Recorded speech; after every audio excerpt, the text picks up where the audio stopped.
এই দিন কয়েক আগে ঘনিষ্ঠ বন্ধু এলন মাস্কের সঙ্গে মার্কিন প্রেসিডেন্ট ডোনাল্ড ট্রাম্পের বিদ্বেষ এখন চরম পর্যায়ে পৌঁছেছে। শনিবার এই প্রসঙ্গে ট্রাম্প জানিয়েছিলেন এলন মাস্কের সঙ্গে তাঁর সম্পর্ক এখন অতীত।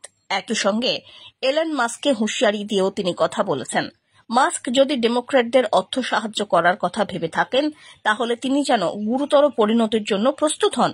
এনবিসি নিউজকে দেওয়া এক টেলিফোন সাক্ষাৎকারে একথা জানান মার্কিন প্রেসিডেন্ট ডোনাল্ড ট্রাম্প।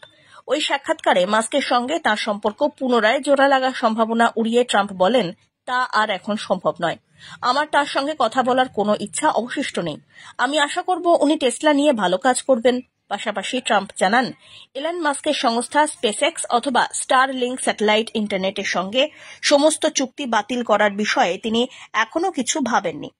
সাংবাদিকদের প্রশ্নের উত্তরে ট্রাম্প বলেন, আমি অন্য কাজে খুবই ব্যস্ত। নির্বাচনে বিপুল ভোটে জিতেছি। আমি তাকে অনেক সুযোগ দিয়েছিলাম।